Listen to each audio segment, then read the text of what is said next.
Galera, vamos lá, porque a gente tem que fazer um trabalho com vocês para criar algumas pontuações a partir dos exercícios disponibilizados. Ficando aqui, como a gente sempre faz no início, de tudo que a gente direciona para a OAB ou para outro concurso, o desejo de boa sorte, que é aquilo que a gente tem que ter, que chama-se gana, vontade, querer ser aprovado. Tecnicamente, a gente, digamos assim, vai lá, faz a prova e tal, beleza. Muitas vezes com medo, receio, não é isso? Aquele sentimento, putz, será que vai dar certo? Vai com gana, vai com vontade, entendeu? Busque lá a sua aprovação, tipo, vou lá, vou fazer, vou ser aprovado, estou bem preparado, cai matando, tá? Confie naquilo que você sabe, confie naquilo que você é capaz.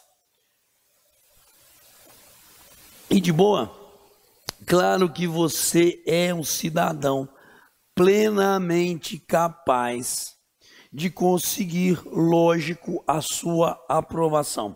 Estou abrindo aqui para a gente o Código de Processo Civil, para a gente poder fazer o trabalho com essa lei e outras que sejam necessárias nas questões dos senhores aí, beleza?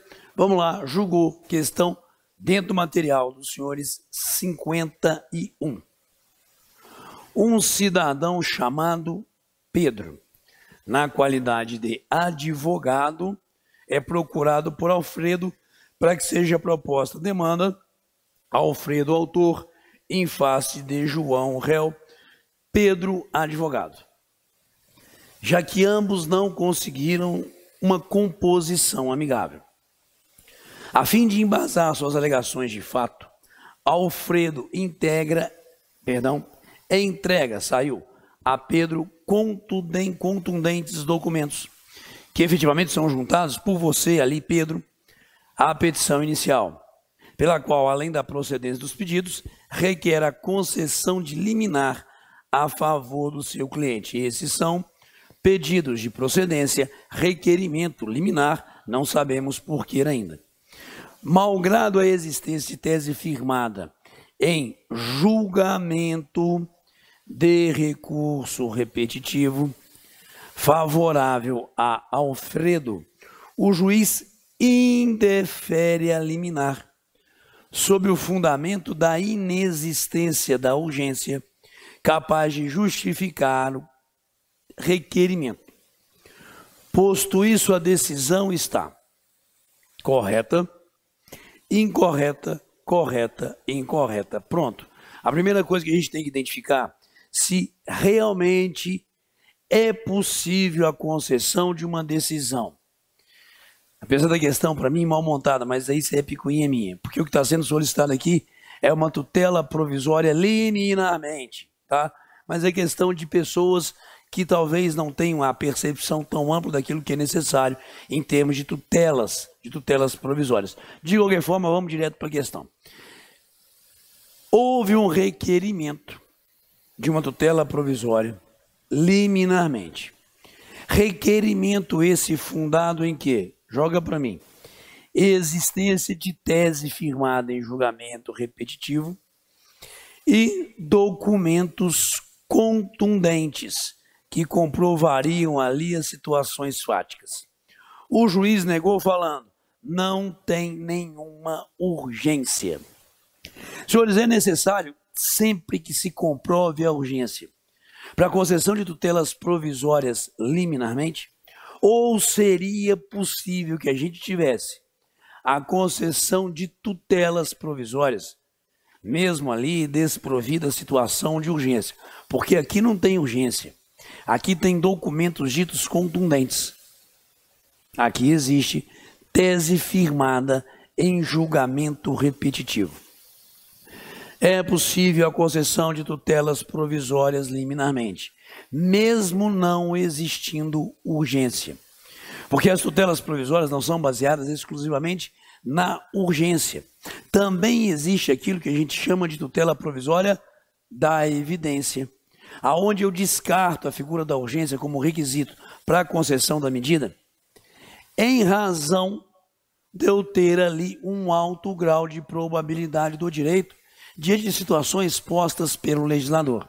Por isso é necessário que a gente, vamos lá, dando um pulinho nele, Código de Processo Civil, notadamente no artigo 311, cheguemos à conclusão que, por ele, artigo 311, a tutela poderá ser concedida, percebam, mesmo que não seja demonstrado, independentemente da demonstração de perigo de dano ou de risco ao resultado útil do processo.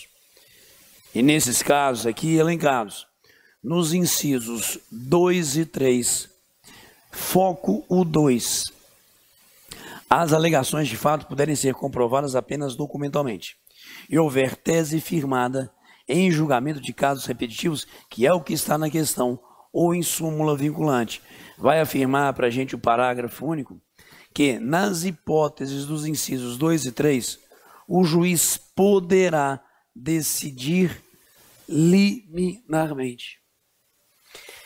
E aqui o juiz negou a concessão da medida, dizendo: não há urgência, não posso conceder, ao contrário daquilo pregado justamente nele, artigo 311. Então, examinem por gentileza novamente a questão, observem. A questão deixa bem claro para a gente que Pedro é procurado na qualidade de advogado por Alfredo, contundentes documentos, tese firmada em julgamento repetitivo, juiz indeferindo em razão da inexistência da urgência.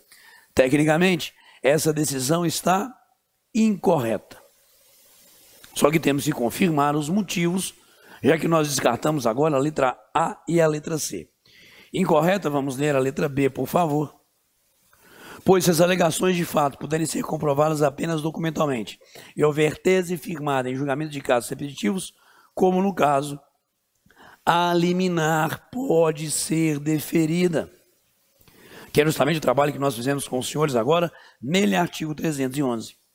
Por seu turno de incorreta, pois a tutela de urgência, perdão, a tutela da evidência, sempre falso.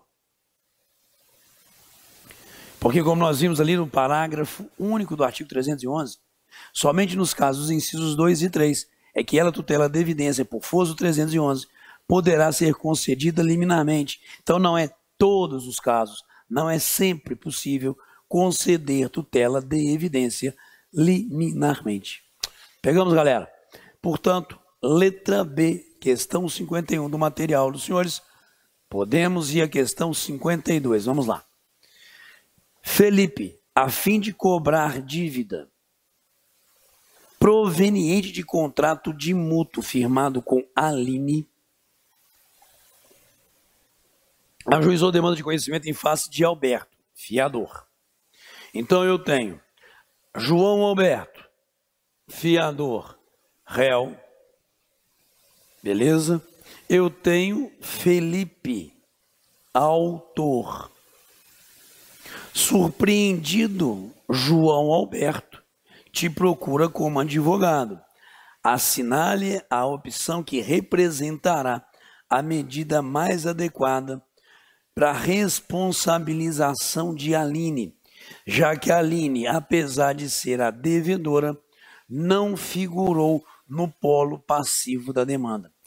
E é possível que, tendo aqui a existência ou existindo a existência dessa relação jurídico-material triangular, aonde eu teria credor, devedor, fiador, que o credor, diante da situação de inadimplemento, ajuize então somente demanda contra o fiador. A lei não impõe aqui a necessidade da formação de um litisconsórcio. Se ele vier a existir, é um litisconsórcio facultativo. Vamos às opções para a responsabilização de Aline terceira. Letra A. Realizar o chamamento ao processo de Aline. Efetuar denunciação da Aline. Sustentar a ilegitimidade passiva do João. Não promover a intervenção de terceiro e aguardar a fase executiva para requerer benefício de ordem. Senhores, vamos lá. Dentro do que se coloca na figura da questão, o que está sendo solicitado é que os senhores atuem de uma forma imediata, buscando a responsabilização da Aline, devedora, que não figurou no processo como parte, como réu. E há uma modalidade de intervenção de terceiro, aonde o fiador demandado pode trazer ao processo, buscando a responsabilização do devedor, caso ele tenha que pagar alguma coisa, ou até mesmo de outros fiadores. Vai que o cidadão teve ali no contrato 2 fiadores, só um deles está sendo executado, ou perdão, cobrado, esse pode buscar, via modalidade de intervenção de terceiro, a responsabilização também de co-devedores. E a pergunta posta aqui é, qual é essa modalidade? Porque, joga para mim, nós temos aqui, nas letras A e B, 2 modalidades de intervenção de terceiro. E a pergunta, portanto, será, qual delas se encaixará na questão específica? Beleza? Senhores, por gentileza, vamos dar um pulo nele, Código de Processo Civil. E dando um pulinho ali nele, Código de Processo Civil, puxei um pouquinho errado aqui, pronto. Artigo 130 do Código fala para a gente da modalidade de intervenção de terceiro chamada chamamento ao processo. Dizendo aqui ser admissível o chamamento ao processo requerido pelo réu do afiançado, que é o devedor, na ação em que o fiador foi lançado como réu. E, senhores, fazendo a leitura aqui, a Aline está fora do processo, apesar de ser devedora. João Alberto, fiador, está presente como réu. Portanto, para obter a responsabilização de Aline, o correto será, conforme artigo 130 do Código de Processo Civil, realizar justamente o chamamento ao processo. Sendo isso fundamental para a gente ter aqui a devida percepção. Pegamos, galera. Portanto, tecnicamente, nós temos aqui a letra A, como aquela que há de compor o gabarito dos senhores. Facinho, não é isso? Lembrem-se sempre, artigo 130, hipóteses de chamamento ao processo. Buscando aquele réu, desde logo a presença de um terceiro, agora como réu no processo, citado que será. Beleza? Próxima questão, vamos lá. Questão número 53. O fornecimento de energia elétrica à residência de Vicente foi interrompido 2 de janeiro, questão um pouco mais antiga, 2018. Porque, segundo a concessionária de serviço público, haveria um gato no local, ou seja, uma puxadinha de energia, não é isso? Sem passar ali necessariamente por todo o controle de fornecimento elétrico. Ou seja, o medidor de energia teria sido, como falamos, adulterado. Indignado, Vicente, representado por um advogado, propôs aproximadamente há cerca de um mês, ou um mês depois, demanda em face da fornecedora, pedindo o restabelecimento do serviço, pois o medidor estaria íntegro, não tendo sido ali adulterado. A fim de provar os fatos alegados, o autor requereu produção de perícia. Citado, poucos meses depois da propositura da demanda, a REC, a fornecedora, defende a correção de sua conduta, ratificou a existência da irregularidade e, tal qual o autor também requereu produção de perícia. Em dezembro de 2018, após arbitrar o valor dos honorários periciais e antes da realização da perícia, o juiz atribuiu apenas ao autor, que efetivamente foi intimado, o pagamento da verba pericial. Sobre a hipótese apresentada, assinale a alternativa correta. Aí a gente vai ver, a decisão está correta, ou a decisão está incorreta, ok? Decisão está equivocada, correta. Percebam que é a segunda questão, aonde se traz aqui a análise daquilo que seria a melhor postura do magistrado diante do caso lançado. E é algo cada vez mais propício de cobrança. E desde logo a gente tem que tentar eliminar duas, porque eu vou ter duas corretas, duas incorretas. Percebam que isso aqui tem sido uma forma muito corriqueira dela, a OAB, montar justamente as questões, tá bom? Bom, dentro dessa linha de raciocínio, foi requerida apenas pelo autor? Não, foi requerida por ambas as partes. Nesse caso, ele Código de Processo Civil. Beleza? Há de ter uma regra, tranquilo? Deixa eu só procurar ela aqui antes de passar para os senhores. Acho que eu vou conseguir localizar aqui, ó.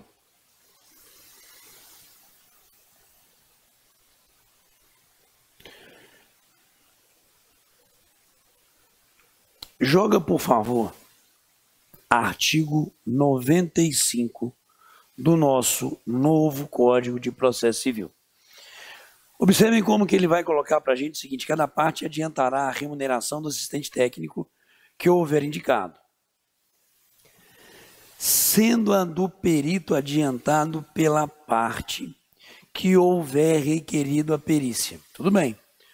Ou rateada, quando a perícia for pelo juiz determinada de ofício, ou quando requerida por ambas as partes. Logo, senhores, essa manifestação do magistrado está o quê? Errada. Se tanto o autor quanto o réu, e aqui foi o caso, estão a requerer a realização da perícia sobre o mesmo fato, que a gente tem aqui o rateio, a divisão dos valores, não apenas a imposição a ele, autor do pagamento. Nada mais justo do que o que hoje está aqui contemplado pelo Código de Processo Civil em termos de rateio, de divisão de ônus financeiro do processo. Razão pela qual, voltamos ali, nós temos que gabaritar, vamos lá. O juiz decide de modo incorreto, pois se ambas as partes, beleza, requerem a produção de perícia, autor e réu devem, portanto, adiantar os honorários periciais. Questão 53, gabarito letra B.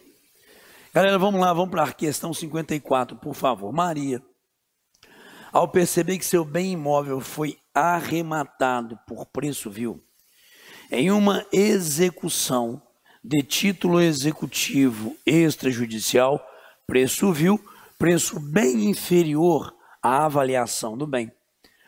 Procurou você como advogado para saber que defesa poderá invalidar a arrematação. Você verifique no 28º dia após o aperfeiçoamento da arrematação, a carta de arrematação foi expedida. Uma semana depois você prepara a peça processual. Impugnação à execução. Senhores, impugnação, título executivo judicial. Petição simples nos próprios autos da execução. Ação autônoma de invalidação da arrematação e embargos do executado. Me permitam aqui. Ação autônoma de invalidação da arrematação. Motivo, senhores, já foi expedida a carta de arrematação. E se expedida, já houve o cumprimento da atividade jurisdicional naquele processo. E a entrega, portanto, através da carta da arrematação, do direito ao bem arrematado ao terceiro adquirente. Razão pela qual, se você quer invalidar, você deve agora buscar uma ação autônoma para invalidação dessa arrematação. Uma questão muito específica, envolvendo ali processo de execução. Cravaram certinho? Maravilha. Vamos para 55, por gentileza. Tá ali, ó. Luciana, por meio de seu advogado, propôs demanda em face de Carlos. Então eu tenho Luciana como autora, Carlos como réu, perante determinado juizado especial, na qual pediu a indenização por danos materiais. Valor 20 mil. Ao julgar parcialmente procedente o pedido, o juízo condenou o demandado, então eu tenho uma sentença condenatória de 15 mil. Luciana, a autora, se conformou com a decisão, ao passo que Carlos recorreu para diminuir o valor, querendo pagar tão somente a quantia de 10 mil reais. E bem assim requereu a condenação da recorrida ao pagamento de custas e honorários. E embora tenha diminuído o valor da condenação para 10 mil, conforme requerido no recurso, não houve a condenação de Luciana ao pagamento de custas e honorários de advogado. Diante desse quadro, é correto afirmar, vamos lá, o órgão recursal errou, pois a gratuidade na Lei 9.099 só abrange o primeiro grau de jurisdição. Por meio de seu advogado, determinado juizado especial. Até assustei aqui agora, galera. Tá bom? Ótimo, então vamos lá. A gratuidade só abrange o primeiro grau de jurisdição. O órgão é de quem acertou, uma vez que no âmbito do segundo grau, somente o recorrente vencido pode arcar com a sucumbência. Letra C, o órgão acertou. Letra D, o órgão recursal também agiu corretamente. Então é interessante, porque aqui eu tenho uma que fala de erro e 3 que falam de eventual acerto. Cada um por um motivo específico. Senhores, é devida a figura do pagamento de custas, de honorários, nos juizados especiais? Sim. Nós temos ali, pela Lei 9.099, estou abrindo ela aqui, inclusive, para mostrar para os senhores, a potencialidade da cobrança de valores. Pressuposto que você esteja recorrendo como parte e que você perca, que você não obtenha o sucesso pretendido no seu recurso.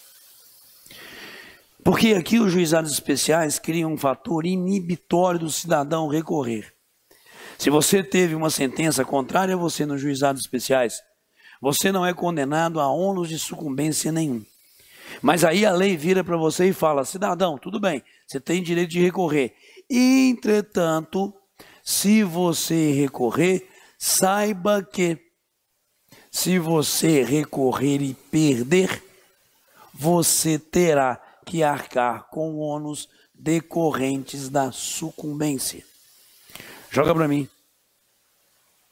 Lei 9.099, senhores, vamos dar um pulinho aqui. No artigo 55. Em primeiro grau de jurisdição eu não terei, como aqui está devidamente posto, ok? Condenação. A sentença de primeiro grau não condenará o vencido em custas e honorários. Em segundo grau, quem pagará custas e honorários é o recorrente, caso vencido, ou seja, caso ele perca o recurso. Sacaram, senhores? E aí, vamos lá, joga para mim. Carlos recorreu. Carlos foi vencido? Não. Logo, como Carlos não foi vencido, não há condenação. Beleza? Somente o recorrente vencido. Por isso, a outra parte não deveria, como não foi, apenada por ônus de sucumbência nenhum, senhores. Ficando aqui, tecnicamente, essa noção, passada a vocês nesse ponto. Legal, galera? Tranquilo? Beleza? Gabaritamos, portanto, questão 55. Vamos a 56. Facinha? Vamos ver se é, apesar de pequena aqui. Cláudia, intimada pela vara Z para pagar a Cleide o valor de 20 mil, com fundamento em cumprimento de sentença, realiza no prazo de 15 dias o pagamento de 5 mil reais. E ela foi, percebam, condenada, intimada a pagar 20 mil. De acordo com o que dispõe o CPC, a multa de 10% deve incidir sobre os 15, já que ela pagou 5, beleza? Sobre os 15 e honorários sobre o 20, tudo sobre 20, tudo sobre 5. Senhores, qual é o mais lógico aqui? Estou te intimando para pagar quanto? 20. Você pagou quanto? 5. Sabemos matemática? Falta 15. Portanto, é sobre 15 que deverá incidir as ditas penalidades da multa e de honorário de 10%. Vamos à lei, só para a gente confirmar a gabaritação já exposta aos senhores aqui. Vamos nós. Senhores, artigo 523, não ocorrendo pagamento voluntário, 10% de multa, 10% de honorários. Parágrafo 2º do artigo 523. No caso de pagamento parcial, a multa e os honorários incidirão sobre o restante. A multa e honorários incidirão sobre o restante. E o restante é quanto, galera? 15 mil, sendo, portanto, essa a correta gabaritação na questão 56. Última, 57, vamos nós. Mariana ajuizou ação de cobrança em face à autora do Banco Racional, réu, para buscar a restituição de valores pagos, a título de tarifa de manutenção de conta, cobrados durante o período em que ela era correntista da instituição. O juiz de primeiro grau, após a apresentação de contestação, determinou que, em razão do STJ ter afetado para julgamento, sobre o rito de recursos repetitivos, a questão concernente à legalidade ou ilegalidade, claro, da cobrança dessa tarifa, o processo ajuizado por Mariana deveria ficar suspenso até a publicação do acórdão paradigma. Após ser intimada a decisão de suspensão, o advogado de Mariana analisou o processo afetado para julgamento pelo STJ e entendeu que a questão debatida não era a mesma. Diante disso, pretende insurgir-se contra a suspensão do processo, para que ele volte ali a ter o seu trâmite regular. Qual seria o procedimento a ser adotado? Nesse caso, senhores, beleza? Se estivesse no tribunal, seria agravo interno, talvez, dependendo do caso. Mandado de segurança, não. Peticionar ao juiz de primeiro grau demonstrando a distinção do caso. E caso seja negado, agravo de instrumento. Senhores, se o juiz de primeiro grau determinou a suspensão de um determinado processo, em razão de eu ter ali a pendência de julgamento de tese repetitiva sobre esse caso, junto ao STJ, e não há uma similaridade fática, que eu peticione ao juiz dizendo para ele, magistrado, o senhor suspendeu indevidamente o processo, não era caso. Se ele se nega, joga para mim. A decisão deve ser atacada justamente por recurso de agravo de instrumento, sendo o correto gabarito dessa questão, letra B. Matamos com carinho, senhores, todas as questões submetidas a vocês aí. Se cair algum desses temas, espero que os senhores gabaritem com muita vontade, beleza? Valeu!